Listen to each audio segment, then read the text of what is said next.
नमस्कार मैत्रिणींनो, आज आपल्याला ही ब्लाऊज डिझाईन पाहायची आहे बघा।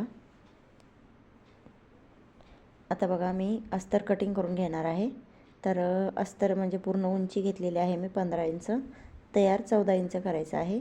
त्यानंतर 32 इंचाची छाती आहे म्हणजे 8 इंच चौथा भाग घेतलेला आहे मी। आणि त्यानंतर शोल्डर घ्यायचा आहे। आता ही डिझाईन करायची म्हणून 6 इंच आणि 6 इंचाचा आपल्याला मोंढा घ्यायचा आहे। तर 3 इंचावर गळा रुंदी घेऊन आता आपल्याला गळा कटिंग करायचा आहे। तर पूर्ण गळ्याची उंची आहे माझी 12 इंच। तुम्ही तुमच्या गळ्याच्या रुंदीनुसार उंचीनुसार टाकू शकता। त्यानंतर गळ्याला गोलाकार देऊन पूर्ण गळा मी कट करून घेतलेला आहे। आता अस्तरवरती मी जो ब्लाऊज पीस आहे तो ठेवून पूर्ण स्टिच करून घेते। आता हे पूर्ण स्टिचिंग झाल्यानंतर काय करायचं, आपल्याला छोटे छोटे कट लावायचे आहेत आणि यावरती एक दाबटीप टाकून घ्यायची, जेणेकरून आपला गळा जो आहे तो व्यवस्थित फिनिशिंगमध्ये येईल आणि जो फोल्ड करतो आपण तोही भाग व्यवस्थित फोल्ड होऊन तयार होईल। आता ही अशा प्रकारे आपण दाबटीप टाकलेली आहे बघा। तर जो आपण खालचा शिवलेला भाग आहे तो ह्या दाबटीपमध्ये येऊ द्यायचा, म्हणजे फिनिशिंग छान येते बघा। आता यावरती अजून एक शिलाई मारून घ्यायची आणि कापड पूर्ण सरळ करून घ्यायचं। आता बघा पूर्ण शिलाई मारून मी जे आपले टक्स वगैरे असतात पाठीमागचे ते लावून घेतलेत आणि आता इथं आपल्याला एक लेस लावायची आहे। आता ह्या ब्लाऊज साडीवरती आणि ब्लाऊजची जी बाही आहे त्यावरती व्हाईट कलरचे स्टोन आहेत, म्हणून मी व्हाईट कलरची लेस लावलेली आहे आणि ब्लाऊजला छान असा आकार दिलेला आहे। आता काय करायचं, एक पट्टी घेतलेली आहे बघा मी 2 इंचाची आणि अशी उंची आहे या पट्टीची 12 इंच। त्यानंतर आता आपल्याला काय करायचं आहे, ही पट्टी दोन्ही साईडनं शिवून घ्यायची आहे।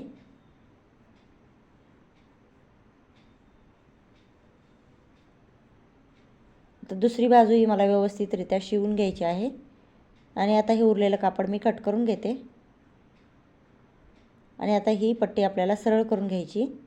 आता ही पट्टी सरळ केल्यानंतर बघा मी एक नॉड बनवत आहे, जेणेकरून आपल्याला ही नॉड आपल्याला लावायची आहेत।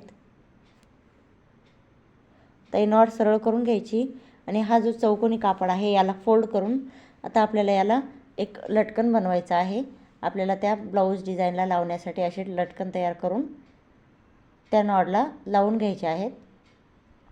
तर आता मी बघा असे 7 ते 8 लटकन तयार करून घेतलेले आहेत आणि ती जी पट्टी तयार केलेली आहे त्या पट्टीला आता आपल्याला हे लटकन लावायचे आहेत। तर एका इंचाच्या अंतरावरती मी हे लटकन लावून घेते। आता जास्त नाही, अर्ध्या इंचाच्या अंतरावरती आपल्याला हे लटकन जोडायचे आहेत।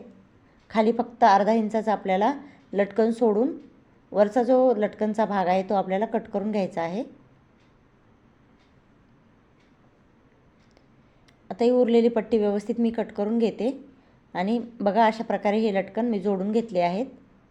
आता याला परत आपण जी गळ्याला लेस लावलेली आहे ती उरलेली लेस आपण याला लावून घेऊयात।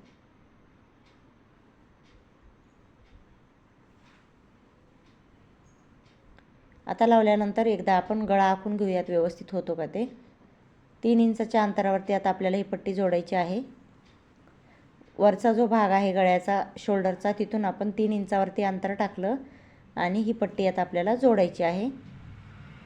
आता जो लटकनचा भाग आहे तिथूनच आपल्याला हे पट्टी जोडायची आहे। आता व्यवस्थित याला स्टिच करून घेतलेला आहे मी। आता दुसरी बाजू पण तशीच जोडून घेते मी।